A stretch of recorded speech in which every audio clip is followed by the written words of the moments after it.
जो काले मेघ की तरह सुंदर हैं, जिन्होंने रेशम के पीले वस्त्र धारण किए हुए हैं, जिनके शरीर पर श्रीवत्स का चिन्ह अंकित है और जो स्वयं कौस्तुभ मणि से सुशोभित हैं, ऐसे पावन कमल नयन एवं तीनों लोकों के स्वामी भगवान विष्णु को हम सादर नमन करते हैं।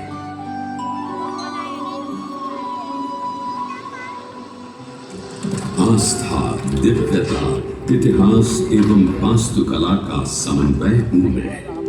भगवान श्यामला जी को समर्पित पवित्र मंदिर हूं मैं। प्राचीन धर्म और अटूट भक्ति की कहानियां सुनाने मैं आज भी विद्यमान हूं। गुजरात के अरवल्ली जिले में प्राकृतिक सौंदर्य के बीच मेश्वा नदी के तट पर स्थित है मेरा ये विशाल प्रांगण, जिसके हृदय में वास करते हैं परब्रह्म भगवान विष्णु।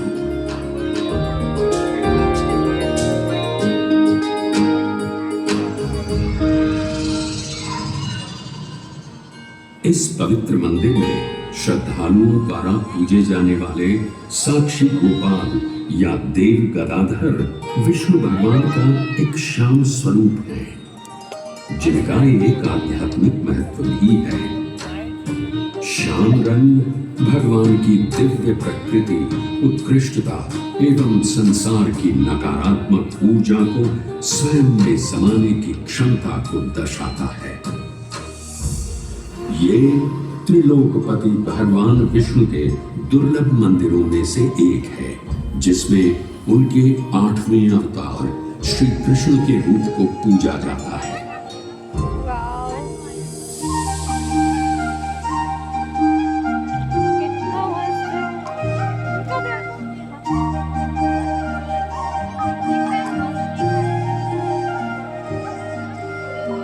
इस मंदिर में भगवान श्यामला जी या कहें श्री कृष्ण चरवाहे के रूप में दर्शाए गए हैं, जहां उनके साथ गौ माता की भी पूजा की जाती है।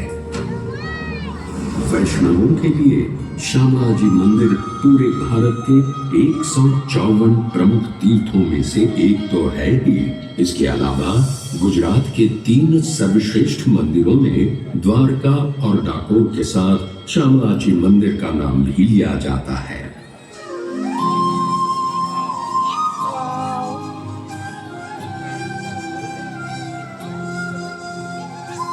आज हरी धेनु चराए, आज हरी धेनु चराए आवता। मोर मुकुट बनमाल विराजा, मोर मुकुट बनमाल विराजा, पीतांबर फैलावता। आज हरी धेनु चराए आवता।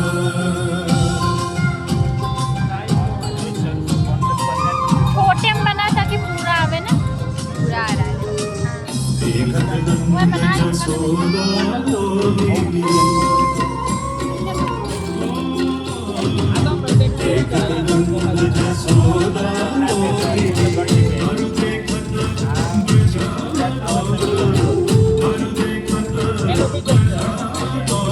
गाय नहीं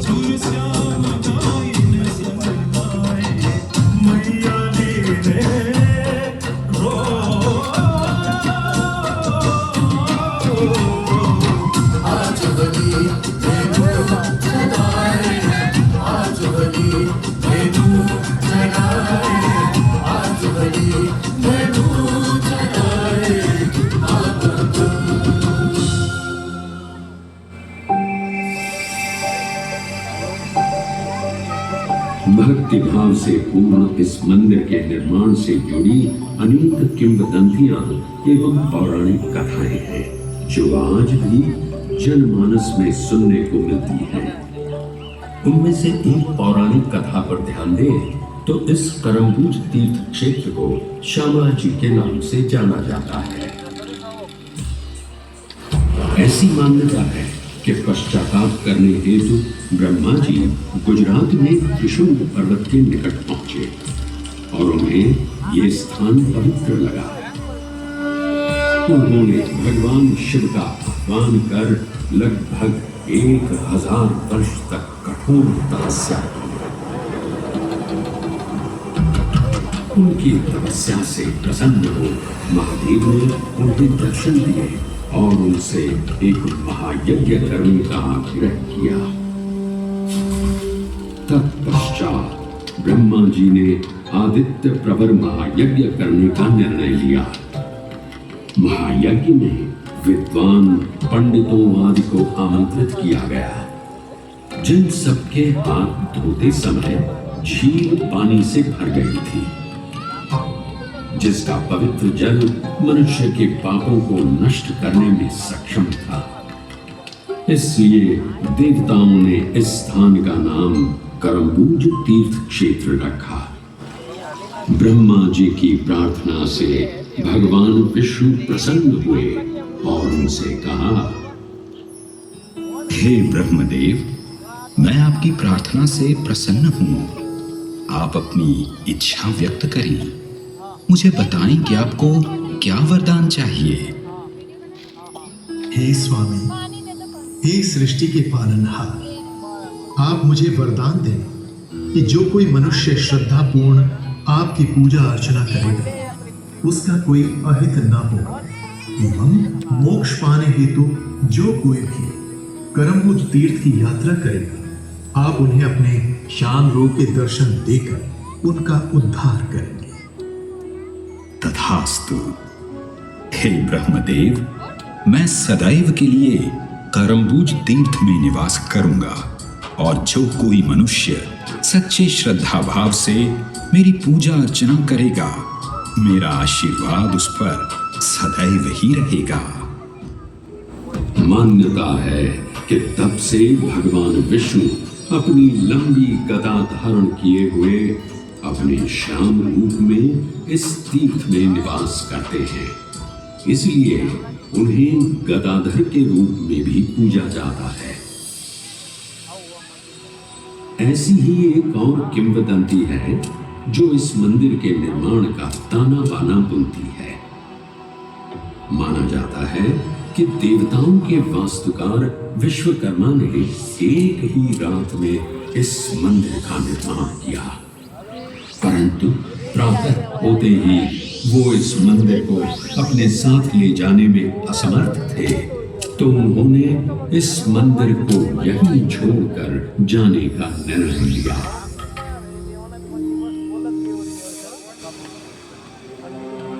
किंवदंतियों से अगर प्रामाणिक इतिहास की ओर चले तो इस कहानी के पन्नों की शुरुआत मौर्य राजवंश से होती है। इसके आगे चले तो देवनी मोरी के पास पाए गए लेखों में कहा गया है कि ये क्षेत्र 4वीं शताब्दी के दौरान कथिक वंश के शासन के अधीन भी हो सकता है।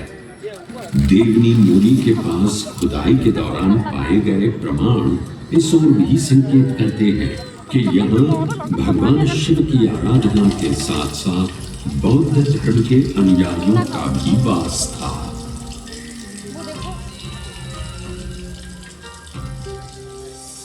लगभग 5वीं शताब्दी के प्रारंभ में गुजरात में गुप्त काल का प्रारंभ हुआ। ऐसा कहा जाता है कि ये वही समय था जब भगवान शिव के साथ भगवान विष्णु की पूजा की शुरुआत हुई। 800 ईस्वी में जगत गुरु शंकराचार्य, रामानुजाचार्य एवं निम्बकाचार्य तथा अन्य आचार्यों ने वैष्णव अनुयायियों को बढ़ावा दिया। उसी के परिणाम स्वरूप तीर्थ स्थानों का नवीनीकरण हुआ, अनेक मंदिरों का निर्माण कराया गया, यज्ञ किए गए एवं श्यामला जी भी समृद्ध हुआ।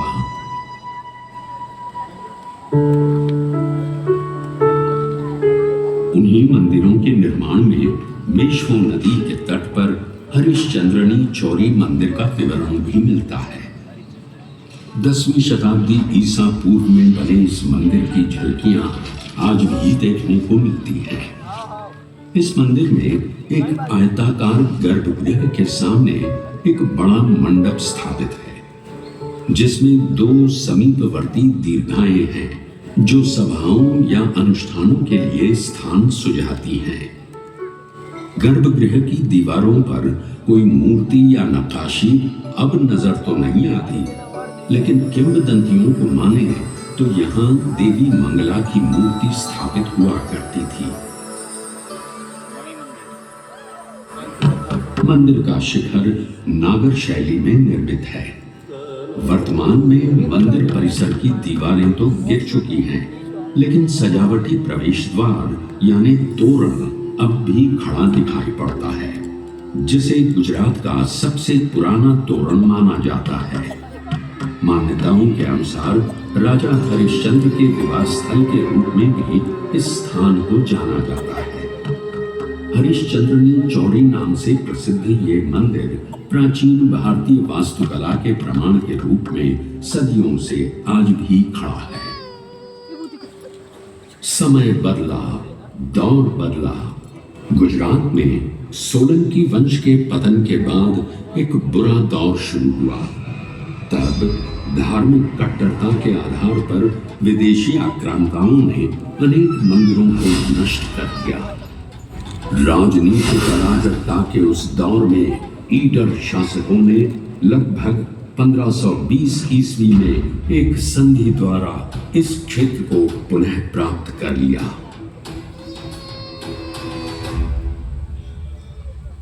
कुछ समय और बीता और लगभग 1565 ईस्वी में महाप्रभु वल्लभाचार्य जी ने भारतवर्ष में वैष्णववाद का प्रचार प्रसार किया और द्वारका, डाकोर, सिद्धपुर और श्यामला जी का दौरा किया एवं अनेक तीर्थ स्थानों का पुनरुद्धार करवाया।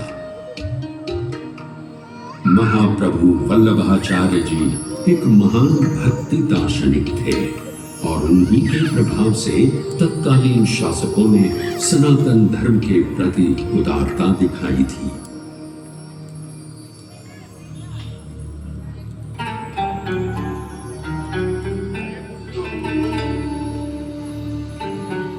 ऐसा माना जाता है कि उसी दौर में अनेक मंदिरों के साथ मेरे इस प्रांगण का भी जीर्णोद्धार कराया गया था। सफेद बलुआ और ईंट से निर्मित सोलंकी वास्तुकला का ये 2 स्तर वाला श्यामला जी मंदिर 3 प्रवेश द्वार वाली दीवार से घिरा हुआ है। मंदिर को मुख्यतः 3 भागों में बांटा गया है, जिसमें सभा मंडप, अंतराल और गर्भगृह शामिल है। मंदिर सुंदर खंभों पर टिका हुआ है, जिसके ऊपर एक छतरी विराजमान है और साथ ही उसकी दोनों ओर अर्धमंडलाकार रचनाएं मौजूद हैं। मंदिर के आंतरिक स्तंभ नीचे से ऊपर तक 3 भागों में विभाजित हैं, वर्गाकार, अष्टकोणीय एवं गोलाकार, जिनके ऊपर सुंदर फूलों की आकृतियां उकेरित हैं। सुंदर नक्काशी से भरा शिखर है जो निस्संदेह अपनी ओर सभी का ध्यान आकर्षित करता है। छत के सामने वाले हिस्से में सपाट छत से निकले हुए छोटे छोटे गुंबद हैं। इस मंदिर के ऊपर सफेद रेशमी ध्वजा जी फहराया जाता है, जिसके कारण इसे ध्रोड़ी ध्वजा वाला भी कहा जाता है। मंदिर में हाथी एक बहुत ही सामान्य प्रतीक है। इसकी बाहरी दीवारों पर अर्ध प्रचंड हाथियों की बड़ी आकृतियां प्रदर्शित हैं। मंदिर की इमारत के चारों ओर पत्थर में उकेरे गए हाथियों के सिर और अग्रभागों की एक झालर देखी जा सकती है। इसके अलावा मंदिर की बाहरी दीवारों पर देवी देवताओं की छवियां, भौगोलिक चित्र, विभिन्न प्रकार के फूल, जानवरों और परनालों की आकृतियां देखने को मिलती हैं। देवराज इंद्र, वरुण, अग्नि, वायु, कुबेर, शिव एवं गणेश के साथ साथ मां इंद्राणी, चंद्रिका, सरस्वती आदि देवी देवताओं की नक्काशी के रूप में भी आकृतियां सुसज्जित हैं। इसके अलावा रामायण, महाभारत, श्रीमद् भगवद गीता और पुराणों के दृश्यों को बड़ी ही रचनात्मक शैली में चित्रित किया गया है। मंदिर के प्रवेश द्वार के सामने एक द्वार स्थापित है जिसके दोनों ओर विशाल हाथी देखे जा सकते हैं। हाथी द्वार सीधे मुख्य मंदिर की सीढ़ियों की ओर है। ये प्रवेश कक्ष की ओर ले जाता है। मंदिर के प्रांगण में गरुड़ की एक बहुत ही सुंदर मूर्ति है। ये वही मूर्ति है जिसे आक्रमणकारियों ने नुकसान पहुंचाया था। मंदिर में 2 शिलालेख भी देखने को मिलते हैं। ऊपरी स्तर पर पत्थर पर 94 ईस्वी और 102 ईस्वी के शिलालेख अंकित हैं। तो वहीं मंदिर के प्रवेश द्वार पर एक और शिलालेख देखने को मिलता है जिसमें 1762 ईस्वी में टिंटोई के ठाकुर द्वारा किए गए मरम्मत कार्य का विवरण मिलता है। इन 2 शिलालेखों से ये पता चलता है कि ये मंदिर मूल रूप से एक स्थानीय व्यापारी हलधर बलराम का था और भगवान कृष्ण या श्यामला जी की त्रिविक्रम छवि मूर्ति संभवतः बाद में स्थापित की गई थी। वास्तुकला और मूर्तियों में अपनी कलात्मक सुंदरता के लिए मेरा ये प्रांगण पुरातत्वविदों और कला प्रेमियों के लिए सदैव ही पसंदीदा स्थान रहा है। ये पसंदीदा स्थान या अन्य धर्मों के प्रति उदार नीति हर मुगल बादशाह अपनाए, ये शायद संभव न हो सका। बादशाह औरंगजेब ने धार्मिक कट्टरता को बढ़ावा दिया और इसके परिणाम स्वरूप उसने अनेक मंदिरों को नष्ट कर दिया, जिसमें ये मंदिर भी उसकी क्रूरता का साक्षी बना।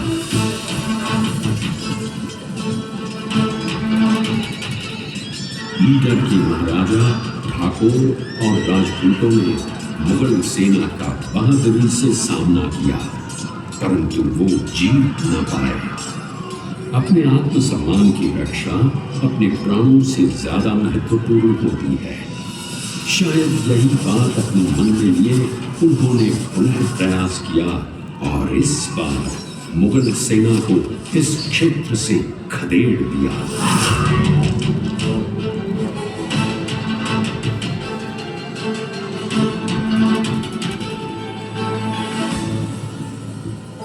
वर्तमान के खतरों को देखते हुए पुजारियों ने भगवान श्यामला जी की मूर्ति को करमबुज तालाब में छिपा दिया और यहां से पलायन कर गए।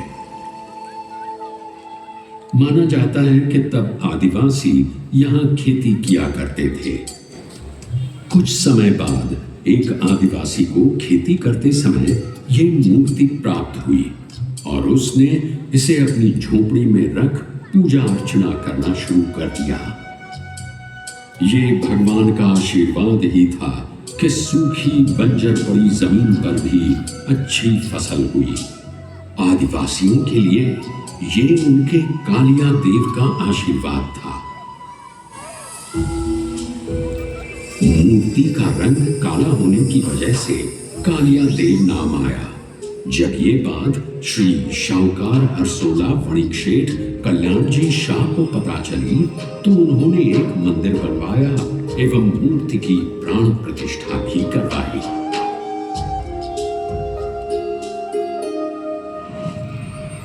समय अब सनातन धर्म के लिए अनुकूल था। 18वीं शताब्दी में गुजरात में मराठाओं का शासन चल रहा था। ईडर के महाराजा श्यामला जी की ओर पहले से ही आकर्षित थे और उनका मंदिर के प्रति समर्पण प्रशंसनीय था। समय पड़ने पर उन्होंने मंदिर की मरम्मत तो करवाई, साथ ही साथ लगभग 1860 के आसपास मंदिर में श्यामला जी की मूर्ति भी स्थापित की गई। अब एक ऐसा दौर आया जिसने भारत का स्वर्ण इतिहास ही बदल कर रख दिया। पूरा देश ब्रिटिश हुक्मरानों की गिरफ्त में था।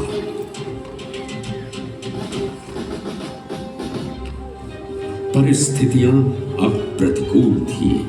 मंदिर पर और कोई आपत्ति न आने पाए, इसलिए ब्रिटिश शासन के दौरान ही ईडर राज्य के शासक श्री केशरी सिंह जी ने इस मंदिर के नियमित प्रबंधन के लिए वैष्णवों की एक समिति बनाई।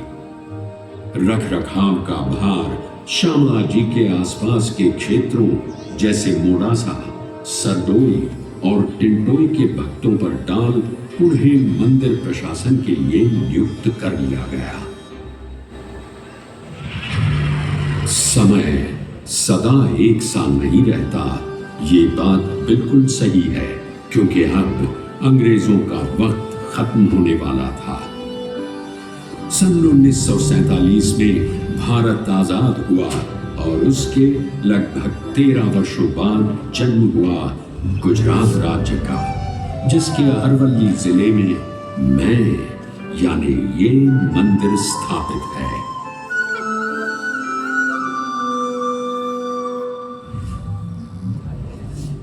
मंदिर का प्रशासन सुचारू रूप से चले, इसलिए ईस्वी सन 1953 में एक ट्रस्ट भी पंजीकृत कराया गया।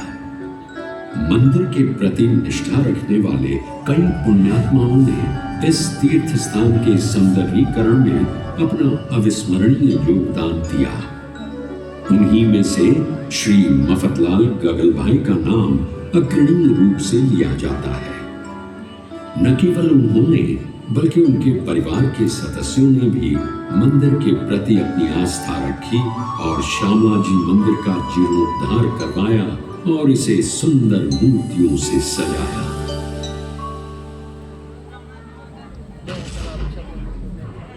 मंदिर के अलावा पुरातत्वविदों और कला प्रेमियों के लिए श्यामला जी में श्यामला जी संग्रहालय भी स्थित है, जिसमें लगभग 173 प्रदर्शनियों के साथ साथ पुरातत्व संग्रह भी शामिल है। इस संग्रहालय में इस क्षेत्र के पूर्व इतिहास से लेकर ऐतिहासिक काल तक का लगभग सारा संग्रह मौजूद है, जो यहाँ आए सैलानियों के लिए एक अनोखा अनुभव है। सदियों से गुजरात की इन पावन धरोहरों एवं धार्मिक स्थलों को जीवंत रखने के लिए भारत के यशस्वी प्रधानमंत्री श्री नरेंद्र मोदी जी, गुजरात के लोकप्रिय मुख्यमंत्री श्री भूपेंद्र भाई पटेल जी एवं तत्कालीन गृह राज्य मंत्री श्री प्रफुल्ल पटेल जी ने अपना सहयोग प्रदान किया और आज भी उनका ये सहयोग निरंतर देखने को मिलता है। मंदिर की पूर्ण व्यवस्था की जिम्मेदारी मंदिर ट्रस्ट की है, ताकि श्रद्धालु बिना किसी परेशानी के भगवान के दर्शन कर सके। मंदिर में त्योहारों का आयोजन भी ट्रस्ट की देखरेख में ही होता है। यहाँ तुलसी विवाह हो, दिवाली हो या होली, जन्माष्टमी हो या नवरात्रि, हर त्योहार बड़ी धूमधाम से मनाया जाता है। यहाँ हर वर्ष कार्तिक मास की पूर्णिमा पर प्रभु की आस्था में उजियारे का उत्सव मनाया जाता है और एक भव्य मेले का आयोजन होता है, जो निरंतर 20 दिन तक चलता है। हर वर्ष लाखों करोड़ों श्रद्धालु यहाँ आकर प्रभु के दर्शन कर मनोवांछित फल पाते हैं।